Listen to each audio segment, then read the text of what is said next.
Assalamualaikum warahmatullahi wabarakatuh. Baiklah, perkenalkan nama saya Jessica Alfionita dengan NIM 20112900052. Kelas 3B, mata kuliah morfologi. Baiklah, di sini saya akan menjelaskan mengenai morfofonemik dalam bahasa Indonesia. Pengertian morfofonemik yaitu proses berubahnya suatu fonem menjadi fonem lain sesuai dengan fonem awal yang dilekatinya dinamakan proses morfofonemik. Proses morfofonemik juga mengatakan bahwa suatu morfem dapat berubah bentuk dasarnya sebagai akibat pertemuan morfem tersebut dengan morfem yang lainnya. Terdapat jenis morfofonemik.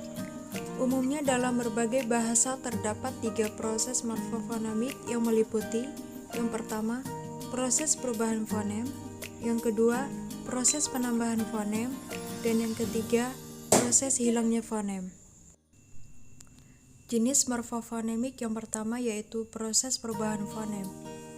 Proses perubahan fonem misalnya terjadi sebagai akibat pertemuan morfem meng dan peng dengan bentuk dasarnya. Misalnya, morfem meng berubah menjadi meng, men, men, dan meng, dan morfem p berubah menjadi pem, pe, pen, dan peng.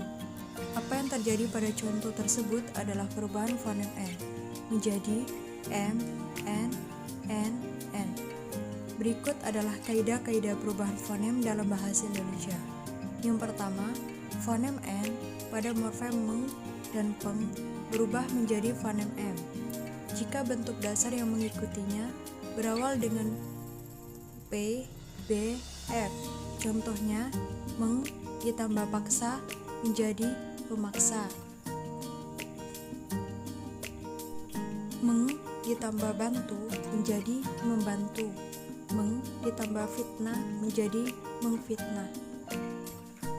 Yang kedua, fonem n pada meng dan peng berubah menjadi fonem n apabila bentuk dasar yang mengikutinya berawal dengan fonem t, d, s. Contohnya adalah meng ditambah tulis menjadi menulis, peng ditambah dengar menjadi pendengar, dan meng ditambah survei menjadi mensurvei. Yang ketiga, fonem n pada morfem meng dan peng berubah menjadi n apabila bentuk dasar yang mengikutinya berawal dengan s, c, j, seperti meng ditambah sapu menjadi menyapu, peng ditambah cemas menjadi pencemas, dan meng ditambah jadi akan menjadi. Yang keempat, fonem n pada meng dan peng berubah menjadi n jika bentuk dasar yang mengikutinya berawal dengan fonem k, g, x, h, dan vokal. Contohnya, meng menjadi kacau akan menjadi mengacau, meng tambah garis menjadi menggaris, meng tambah hianati menjadi menghianati, dan peng tambah hias menjadi penghias. Jenis yang kedua yaitu proses penambahan fonem. Proses penambahan fonem antara lain terjadi sebagai akibat pertemuan morfem meng dan peng dengan bentuk dasarnya yang terdiri atas satu suku kata. Fonem tambahannya ialah e, sehingga meng berubah menjadi menge dan peng berubah menjadi penge. Misalnya, meng ditambah bor menjadi mengebor, peng ditambah cat menjadi pengecat. Jenis morfofonemik yang ketiga yaitu proses pelepasan fonem. Pelepasan atau penghilangan fonem terjadi misalnya ketika fonem n pada meng dan peng terjadi sebagai akibat pertemuan morfem meng dengan bentuk dasar yang berawal dengan fonem i, r, y, b, dan nasal, seperti pada contoh di bawah ini. A. Meng tambah lerai menjadi melerai. Yang B. Meng tambah ramalkan menjadi meramalkan. C. Meng tambah yakinkan menjadi meyakinkan. Dan D. Meng menjadi mewakili. Meng ditambah merahi menjadi memerahi.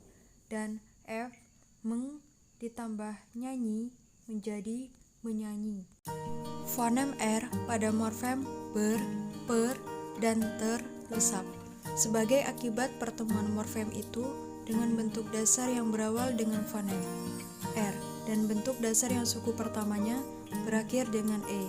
Contohnya, ber tambah rapat menjadi berapat, ber tambah kerja menjadi bekerja, per ditambah ragakan menjadi peragakan, ter ditambah rasa menjadi terasa.